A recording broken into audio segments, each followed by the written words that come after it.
राधे राधे। स्वागत है आपका और एक ट्यूसडे टॉक वीडियो में। अगर आपने लास्ट टाइम का ट्यूसडे टॉक वीडियो नहीं देखा, जो था कि क्यों श्री राम को 14 वर्ष का वनवास हुआ था, ना कि 15, 16 या 17 साल का, तो वो वीडियो जरूर देखें, क्योंकि ये वीडियो उस वीडियो का कंटिन्यूएशन है। तो बात करते हैं कि क्या श्री राम ने माता कैकेयी को माफ किया था या नहीं। तो ये बात है तब की, जब श्री राम रावण से युद्ध में जीत जाते हैं। तब राजा दशरथ और इंद्रदेव स्वयं श्री राम को मिलने स्वर्ग से धरती पर आते हैं, और धरती पर आने के बाद दशरथ और श्री राम में दोनों में बहुत गहरी बातचीत होती है। जब दशरथ जी जाने वाले होते हैं, तब श्री राम उन्हें रोककर बोलते हैं कि हे पिताजी, आपने जो मेरे भाई और मेरी माता को कर्ज दिया था, श्राप दिया था, वो कृपया करके वापस ले लीजिए। और श्राप ये था कि दशरथ जी माता कैकेयी को बोलते हैं कि मैं तुम्हें और तुम्हारे बेटे भरत को डिसओन करता हूँ, राज्य से निकाल देता हूँ, तुम्हारा मेरे से अब कोई वास्ता नहीं है। ये श्राप राजा दशरथ ने कैकेयी माता को गुस्से में दे दिया था, क्योंकि माता कैकेयी ने वो 2 वरदान मांगे थे जिससे श्री राम को वनवास हुआ था। तो श्री राम बड़े विनम्रता से हाथ जोड़कर राजा दशरथ से विनती करते हैं कि आपने जो ये श्राप दिया था वो वापस ले लीजिए। क्योंकि श्री राम बहुत ही दयालु थे, वो कभी भी किसी से गुस्सा नहीं होते थे, चाहे कोई भी परिस्थिति हो जाए, कितना भी कोई भी उनसे दुर्व्यवहार कर ले, लेकिन वो कभी भी क्रोधित नहीं होते थे। यही बहुत ही खास बात थी श्री राम में। तो फिर सारी चीजें खत्म हुई, राजा दशरथ और इंद्रदेव वापस स्वर्ग चले गए, और श्री राम माता सीता और लक्ष्मण जी के साथ सारे के सारे अयोध्या वापस आ गए। अयोध्या आने के बाद श्री राम सबसे पहले जाके माता कैकेयी के पैर पड़ते हैं और उनसे थैंक यू बोलते हैं कि आपने ये वरदान मांगा और मैं वनवास जा पाया और रावण का वध कर पाया, जो बहुत बड़ा पापी था। बहुत सारे अवगुण थे रावण में।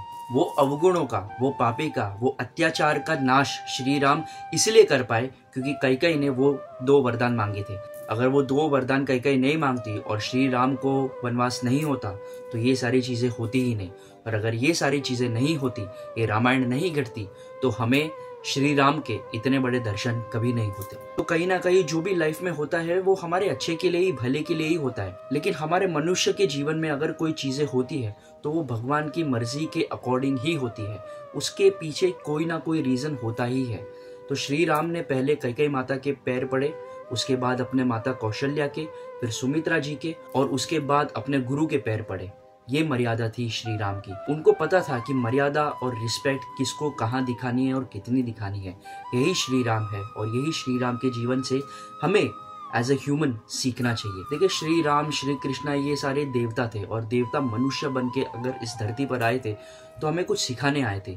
हमें उनकी जीवन शैली से कुछ सीखना चाहिए कि श्री राम अगर कोई सिचुएशन में होते थे तो किस प्रकार के डिसीजंस लेते थे, किस प्रकार से सोचते थे। क्योंकि उस टाइम पे वो भगवान नहीं थे, उस टाइम पे वो मनुष्य थे, और वो मनुष्य कैसे एक सिचुएशन को देखता है, कैसे उस सिचुएशन पे रिएक्ट करता है, वो सारी चीजें रामायण और महाभारत से सीखने जैसी है। और यही सारी चीजें श्री राम और श्री कृष्ण हमें सिखाते हैं। तो बात ये थी कि क्या श्री राम ने माता कैकेयी को माफ किया।